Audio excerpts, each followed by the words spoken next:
Hello everyone, welcome to New Knowledge Academy. इस video lecture में हम देखेंगे कि ये ट्रॉपिकल साइक्लोन्स का जो रीजनल नाम होता है ना, जो नेमिंग ऑफ रीजनल जो ट्रॉपिकल साइक्लोन्स होते हैं वो कौन कौन से नाम से 5 तरीके के नाम हैं जो आपको पूछे जाते हैं अक्सर एग्ज़ाम में। वो ये पूछेगा कि आपको ऑस्ट्रेलिया की रीजन में जो साइक्लोन आते हैं उसको क्या बोला जाता है, ठीक है। वो पूछेगा साउथ चाइना सी में जो साइक्लोन्स आते हैं उनको क्या बोला जाता है, मतलब ऐसा पूछ लेता है वो। और या फिर दूसरी तरीके से ये पूछ सकता है वो कि भाई टाइफून्स कहाँ पे आते हैं, विली विलीज कहाँ पे आते हैं, हरिकेन्स किस रीजन में आते हैं, तो ऐसे करके क्वेश्चन पूछता है। इसके अलावा एक और क्वेश्चन यहाँ से बनता है नेमिंग ऑफ साइक्लोन, है ना। नेमिंग ऑफ साइक्लोन में ये दूसरा वाला नेमिंग है। यहाँ पे मैं जो बोल रहा हूँ आपको नेमिंग ऑफ साइक्लोन, ये रीजनल के आधार पे है ना, ये रीजनल नेम्स जो होते हैं उनके आधार पे बता रहा हूँ।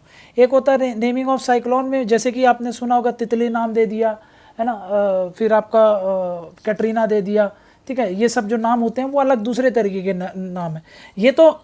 ये अलग चीज़ है, ठीक है ना। ये उस रीजन में जो साइक्लोन आते हैं, जैसे मान लो कि भाई ये आपका इंडिया वाला रीजन है ना, ये इंडिया वाला रीजन है, तो ये बे ऑफ बंगाल में कोई भी साइक्लोन आएगा उसको बोलेंगे हम साइक्लोन। अब हर साइक्लोन का कुछ नाम होता है ना।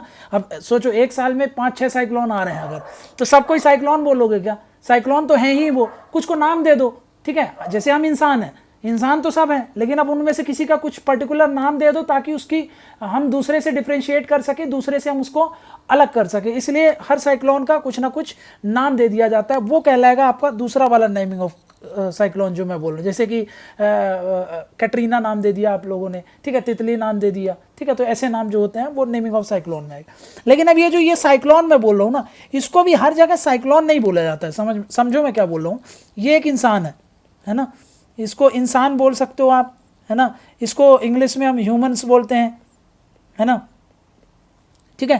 तो अलग अलग नाम से हम जाने जा रहे हैं ना। किसी को इंडियन सब कॉन्टिनेंट में इसको हम इंसान बोल दे रहे हैं, लेकिन यही व्यक्ति जब वहाँ पे जाएगा मान लो वेस्टर्न कंट्रीज़ में तो उसको ह्यूमन बोल रहे हैं। वैसे ही साइक्लोन के भी अलग अलग रीजनल नाम होते हैं। तो हम क्या कर रहे हैं, उन रीजनल नाम को देखना जा रहे हैं, समझा क्या। तो ये रीजनल नाम क्या क्या है, तो ये है आपका, देखो अलग अलग रीजन। ये है आपका अटलांटिक वाला रीजन, है ना, ये अटलांटिक रीजन हो गया, ठीक है। ये आपका पैसिफिक हो गया, ठीक है। फिर ये हो गया आपका इंडियन ओशन रीजन हो गया, ये आपका साउथ चाइना सी वाला रीजन हो गया, ठीक है ना। और ये ऑस्ट्रेलिया वाला रीजन हो गया, है ना। ऑस्ट्रेलिया ईस्ट में वही पैसिफिक आ गया, ठीक है। तो यहाँ से आप देख सकते हो ये रीजन जो है ये साइक्लोन के सबसे इंटेंस रीजन है। सबसे ज़्यादा साइक्लोन इन रीजन्स में आते हैं, समझा क्या। तो ये 5-6 रीजन जो आपको दिख रहे हैं, 5 रीजन ये। अब इनको इस रीजन में जब भी साइक्लोन आता है तो कोई ज़रूरी नहीं है कि इनको साइक्लोन ही बोलेंगे। वैसे साइंटिफिक नेम क्या है, मतलब जनरली इनको सबके लिए कॉमन नेम क्या है, वो है ट्रॉपिकल साइक्लोन। देखो एक चीज़ समझ लो, नेमिंग जो होती है ट्रॉपिकल साइक्लोन्स की ही होती है। टेम्परेट साइक्लोन्स की नेमिंग नहीं होती है, ऐसे तितली हो गई, ठीक है, आपका कैटरीना हो गया, ये सब नाम नहीं होता ट्रॉपिकल उनका, टेम्परेट साइक्लोन्स का। ये सिर्फ ट्रॉपिकल साइक्लोन्स का ही नाम होता है, ठीक है। तो इनको अलग अलग नाम से रीजनल नाम, पहले तो ये समझो रीजनल नेम अलग चीज़ है ना, रीजनल नेम अलग है। जो मैं बोल रहा हूँ आपको ये है रीजनल नेम, समझो इधर। जब भी ये साउथ चाइना सी और ईस्ट पैसिफिक में आता है उसको हम टाइफून बोलते हैं, समझ में आ गया। जब भी वो ऑस्ट्रेलिया के आसपास आता है उसको हम क्या बोलते थे, विली विलीज बोलते हैं। जब भी वो इंडियन ओशन में आता है उसको साइक्लोन्स बोला जाता है, ठीक है। और जब भी वो अटलांटिक में अमेरिका की तरफ जाता है उसको क्या बोलते हैं, हम हरिकेन्स बोलते हैं, ठीक है। जो नॉर्थ अमेरिका साउथ अमेरिका की तरफ ट्रैवल करता है अटलांटिक में बन करके, उसको हरिकेन्स बोलते हैं। उसके अलावा जो वेस्टर्न पैसिफिक मतलब जो आपका कॉन्टिनेंट है आपका नॉर्थ अमेरिका साउथ अमेरिका का वेस्टर्न कोस्ट, यानी ईस्टर्न साइड ऑफ पैसिफिक, तो इसको आप बोल सकते हो ईस्टर्न पैसिफिक। ईस्टर्न पैसिफिक में हरिकेन जाना जा रहा है, लेकिन ये वेस्टर्न पैसिफिक है। देखो ये वेस्टर्न पैसिफिक है, वेस्टर्न पैसिफिक में उसको क्या बोला जा रहा है, साउथ चाइना सी साइड टाइफून्स बोला जा रहा है। वहीं ऑस्ट्रेलिया साइड वो विली विलीज कहलाएगा। तो 1 ये हो गया, 2 ये हो गया, 3 ये हो गया, और 4 आपका साइक्लोन नाम याद रख लो, है ना। तो ये बात आपको पहले पता होनी चाहिए कि रीजनल नाम क्या है इनके, ये है। अब मैं वही बोल रहा हूँ, देखो साइक्लोन में भी आप मान लो यहाँ पे अपन टाइफून्स की बात करते हैं ना, टाइफून्स की बात करें तो टाइफून्स में भी मान लो 1 सितंबर में आ रहा है, 1 अक्टूबर में आ रहा है, 1 नवंबर में आ रहा है ना। तो इसका कुछ नाम दे दिया एक्स, इसका कुछ नाम रहेगा वाई, इसका कुछ नाम रहेगा जेड। तो ये हो गया, जैसे कि हमारे यहाँ इंडिया में साइक्लोन्स है, साइक्लोन्स का कुछ कभी आता है तो उसको हम तितली नाम दे दिए, है ना। कुछ कभी हम उसको मान लो कि कुछ और नाम दे दिए, मान लो कि भाई अपन ने उसको भरत नाम दे दिया, है ना। कुछ भी नाम दे सकते हो आप, वो कंट्री प्रपोज करती है अलग अलग नाम, ठीक है। कैसे प्रपोज करती है आगे देखेंगे, ठीक है। बट अभी समझ लो कि ये हो गया। तो ये है साइक्लोन्स, लेकिन अलग अलग इनके नामकरण कर दिए जाते हैं, ठीक है। लेकिन ये यहाँ पे क्या कहलाएंगे, साइक्लोन्स ही हैं सब के सब।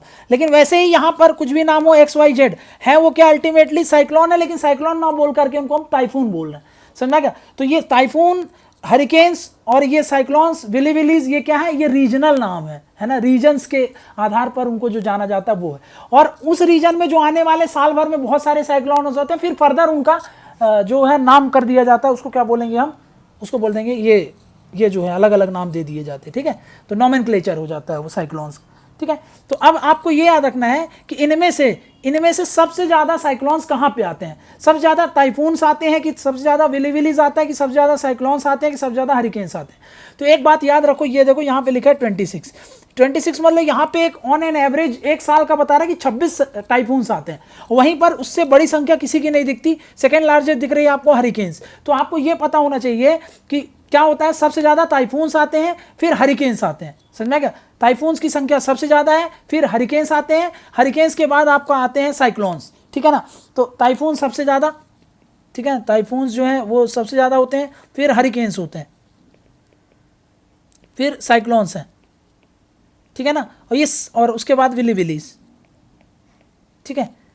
ये सब के सब अल्टीमेटली क्या है, सब के सब अगर हम बात करें तो ट्रॉपिकल साइक्लोन्स ही हैं, ट्रॉपिकल साइक्लोन्स, लेकिन अलग अलग रीजन में उसको अलग अलग बोल दिया जा रहा है, बस इतना ही फर्क है, ठीक है। ठीक है, तो ये याद रख लेना आप, ये मैंने बता दिया। सबसे ज़्यादा यहाँ पे देखो इमेज में भी आप देख सकते हो, ठीक है। एक सेकेंड,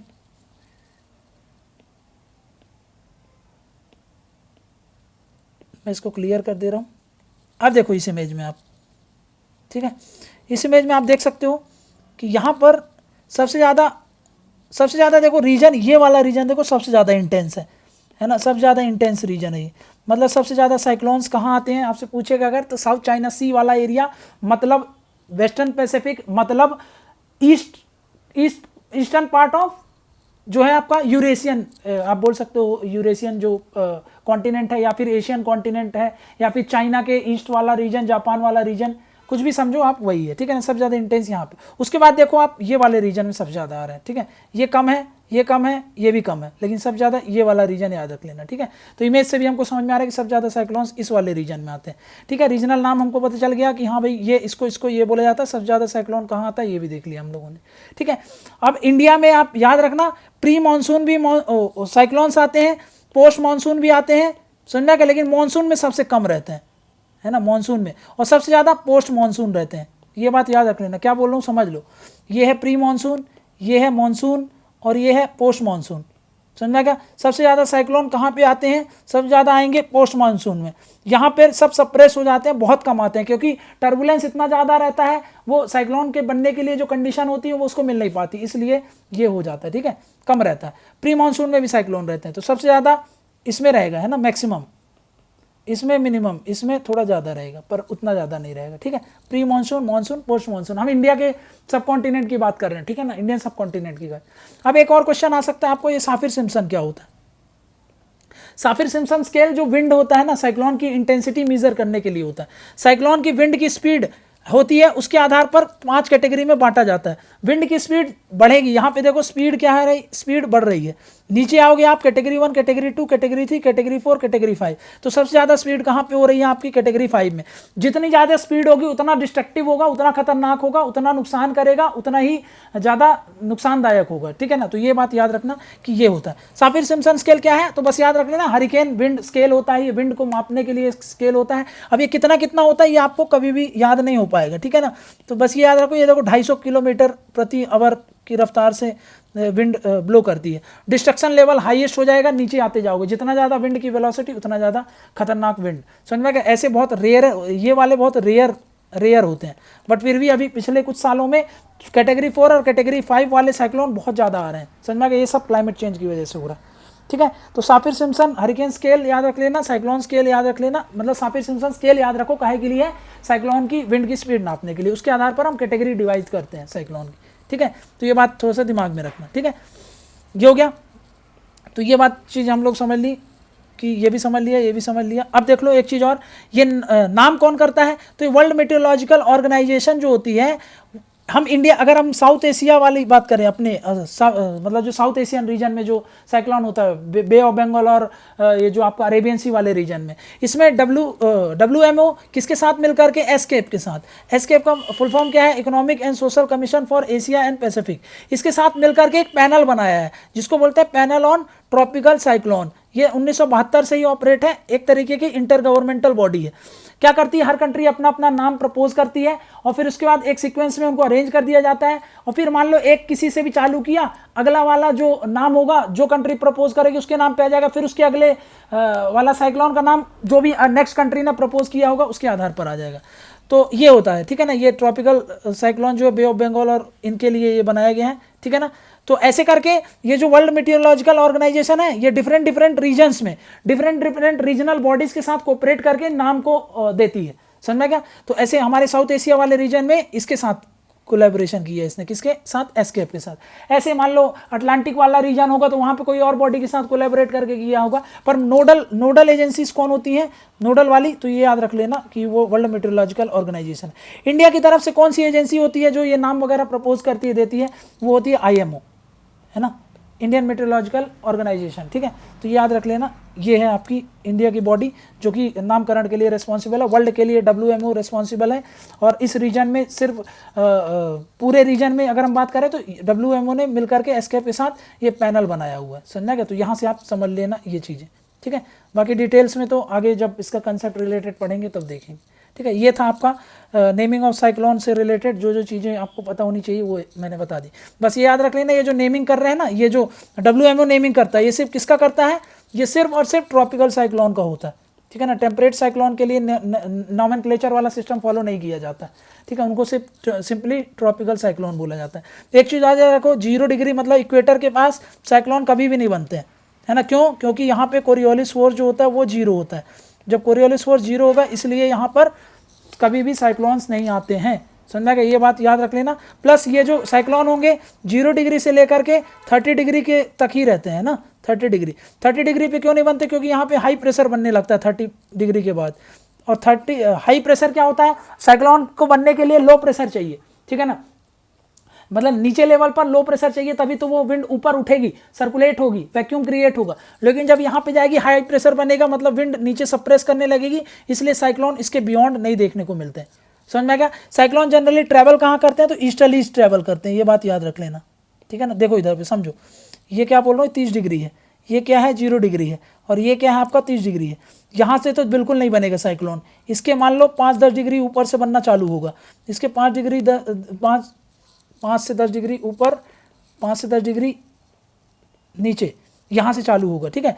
अब इसके बीच में रहेगा ये, है ना। मान लो 10 डिग्री मान लो तो 10 से 30 भी नहीं रहता, वो 25-26 के आसपास रहता है, ठीक है। 30 मान लो, क्योंकि ये फिक्स तो होता नहीं है, वेरी करता है, ठीक है। अब देखो यहाँ पे, अब ये ट्रैवल कैसे करेगा, ये साइक्लोन जब भी बनेगा यहाँ पे, है ना, तो ये मान लो 20 डिग्री है, ये 20 डिग्री है, और ये है मान लो 20 डिग्री, इसको मान लेते हैं, ठीक है। इसको अभी मिटा दे रहा हूँ, इसको कैंसिल समझो। अब ये साइक्लोन पहले हमेशा ईस्टर्ली ट्रैवल करेगा, ठीक है। ईस्टर्ली ट्रैवल करते हैं साइक्लोन, कभी भी बनेंगे ट्रॉपिकल साइक्लोन, सॉरी ईस्टर्ली नहीं, वेस्टर्ली ट्रैवल करेंगे, मतलब ईस्ट से वेस्ट, ये है ईस्ट, ये है वेस्ट, ईस्ट से वेस्ट जाएंगे, इस तरफ जाते हैं, ठीक है ना। लेकिन जब ये 20 डिग्री पहुंच जाते हैं ना तो ये रिकर्व होते हैं, और फिर क्या होते हैं, यहाँ से देखो, यहाँ से पहले ऐसे ट्रैवल कर रहे हैं ऐसे, फिर ये रिकर्व चालू होते हैं, और फिर 20 डिग्री के बाद ये उल्टा इधर ईस्टवर्ड ट्रैवल करने लगते हैं, समझा क्या। तो ये बात याद रख लेना। और फिर 30 डिग्री के बाद तो ये ट्रैवल करते ही नहीं है, तो ये बात याद रखना। पहले वेस्ट ट्रैवल करेंगे, फिर नॉर्थ ट्रैवल करेंगे, फिर ईस्ट ट्रैवल करेंगे, ये इनका पाथ होता है, समझा क्या। ऐसा जो आपकी जो फिजियोग्राफी होती है कॉन्टिनेंट्स की, उनके कारण भी होता है, ठीक है। कुछ कोरियोलिस फोर्स के कारण होता है, कुछ अर्थ के रोटेशन के कारण होता है, ठीक है। ये सब कंसेप्ट रिलेटेड चीज़ें आपको डिटेल में आगे बताई जाएगी, बट अभी के लिए आप बस ये याद रखो कर्व क्या, पाथ क्या होता है। तो पहले वेस्ट, देन नॉर्थ ट्रैवल करने लगता है, फिर ईस्ट। ये नॉर्थ कहाँ, नॉर्थ कब, ये बता दिया मैंने आपको, 20 डिग्री के बाद, 20 डिग्री के आसपास से फिर ये नॉर्थ से ईस्ट ट्रैवल करने लगता है ना। 20 से ±2 डिग्री ऊपर नीचे समझो तो उस तरफ वो नॉर्थ ही ट्रैवल करता है, और फिर उसके बाद वो 25-30 तक वो क्या करता है, ईस्टवर्ड ट्रैवल करने लगता है, समझ में क्या। तो ये बात थोड़ा सा दिमाग में, इसको बोलते हैं रिकर्विंग ऑफ साइक्लोन, है ना, रिकर्विंग ऑफ साइक्लोन, इस फिनोमिना को बोलते हैं, ठीक है ना। ये अब वेस्ट चल रहा था, अब फाइनली ईस्ट चलने लगेगा, ठीक है, और ये है नॉर्थ, ठीक है। तो ये है, इतना चीज़ें आपको पता होनी चाहिए इससे रिलेटेड प्री के लिए बस, ठीक है। बाकी मेंस के हिसाब से जो भी कंसेप्ट रिलेटेड है आगे देखेंगे। Thank you very much.